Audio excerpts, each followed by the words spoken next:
L'apôtre Paul déclara: « Je veux en effet que vous sachiez combien est grand le combat que je soutiens pour vous, afin que vous ayez le cœur rempli de consolation, uni dans la charité et enrichi d'une pleine intelligence pour connaître le mystère de Dieu, à savoir Christ, mystère dans lequel sont cachés tous les trésors de la sagesse et de la connaissance. » Colossiens 2, 1 à 3.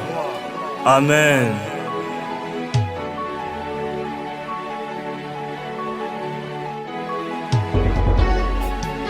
Ce que Lucifer ignorait, c'est qu'avant le commencement, avant que ne soient créées les choses invisibles et visibles, avant que les jalons de tout système ne soient posés, avant qu'il ne se rébellât, Dieu avait déjà prédestiné un sauveur pour l'humanité, celui qui devrait délivrer son peuple du péché et de la mort, en rendant caduc l'acte dont les ordonnances le condamneraient, afin d'établir un acte nouveau qui le justifierait, qui rendrait possible le mystère de la rédemption et de la réconciliation des hommes avec Dieu, en la personne de Jésus-Christ.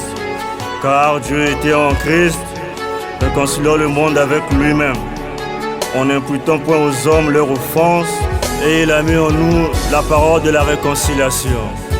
Lorsque Lucifer se révéla au ciel, il fut précipité avec les anges déchus sur la terre à peine créée. Et par sa ruse, il séduit la femme, puis l'homme, en se déguisant en serpent, entraînant ainsi la déchéance et la séparation de l'humanité avec Dieu, à cause du péché consommé. Mais Dieu fit la promesse que la postérité de la femme écrasera la tête du serpent en anéantissant la puissance de la mort et de son aiguillon le péché. Après cela, les hommes se livrèrent dans toute forme d'immoralité, de pratiques infâmes et blasphématoires devant Dieu, sous l'impulsion du diable, le serpent ancien, qui voulait réduire à tout prix l'homme créé à l'image de Dieu en un esclave du péché. Qui aurait pu détruire le péché? Qui était digne d'en être la victime expiatoire par son propre sang? Ni les sacrificateurs, ni les prophètes, ni les juges, ni les héros, ni les rois, pas même Moïse, avec la loi, n'a pu arrêter le péché. Satan étant toujours en possession des hommes, les incitant à désobéir aux lois et principes établis. Jusqu'à ce que nous soit né un enfant, du nom d'Emmanuel, nous soit donné un fils, l'admirable, conseiller, Dieu puissant, Père éternel, Prince de paix, sur qui repose toute autorité et domination. Celui qui est la parole de Dieu, par qui et pour qui tout a été créé. Celui qui avant tout ne soit, et sera après que tout passera. Celui qui devrait venir et qui vint, pour détruire les œuvres du diable et la force de l'iniquité, en donnant sa vie, car il avait le pouvoir de la reprendre.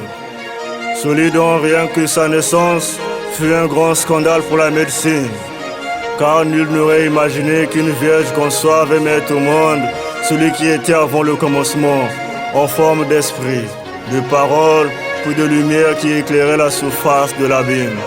Cela dépassant d'autant plus l'entendement humain, en ce que le Dieu créateur de l'univers se fasse chair, qu'il habitasse parmi nous, plein de grâce et de bonté, qu'il buvasse, mangeasse, priasse avec insistance, pleurasse, parlasse avec droiture et justice, guérisse toutes sortes de maladies, chassant les démons, consolasse les cœurs affligés, avec amour et compassion en annonçant la bonne nouvelle du royaume des cieux.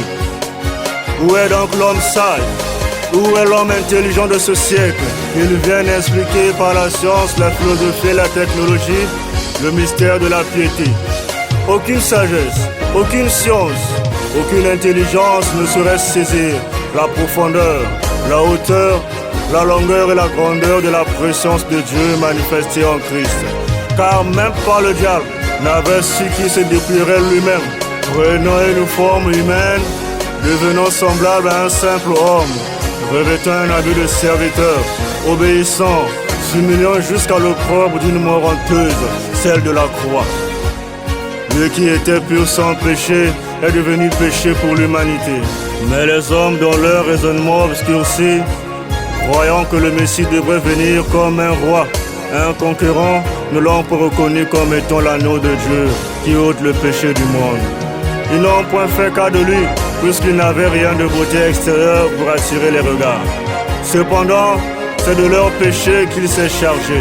Le châtiment qui leur était réservé est tombé sur lui.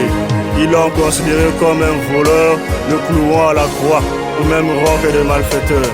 Mais à nous qui l'avons reçu, écrit en son nom, il a donné le pouvoir d'être enfant de Dieu, né ni de la chair ni du sang, mais d'eau et d'esprit. Nous libérons ainsi de la loi du péché et de la mort, en rendant impuissant l'attrait de l'iniquité sur les vies des saints que nous sommes en lui par l'œuvre de la croix. Au moment où l'on voyait le Christ cloué et dénudé, c'est au même moment qu'il écrasa la tête du serpent, le livrant en public comme un spectacle. Et le diable s'enfuit jusqu'aux extrémités du séjour des morts. Mais Christ par sa mort le poursuivit et arracha de ses mains la clé du séjour des morts. Mort, où est ta victoire? Mort, où est ton aiguillon? En effet, cet homme livré selon le dessein arrêté et selon la préscience de Dieu, ils l'ont fait mourir par les mains des impies. Mais Dieu l'a ressuscité en le délivrant des liens de la mort, parce qu'il n'était pas possible qu'il fût retenu par elle. Et le Christ ressuscita le troisième jour, avec lui la vie de Dieu, la vie éternelle mise à la disposition sur la race des élus. Le voile du temple se déchira, le mur qui nous séparait de Dieu tomba, l'accès au lieu saint devint libre à tout le monde. Il y eut alors réconciliation entre l'homme et son Dieu, recréé à son image et à sa ressemblance. Nous sommes passés des ténèbres à la lumière ayant été lavés, purifiés, sanctifiés, justifiés par le sang de Jésus pour le salut éternel incorruptible, afin que nous le servions en esprit et en vérité. Esprit qu'il a abondamment répandu sur nous en ce temps de la fin.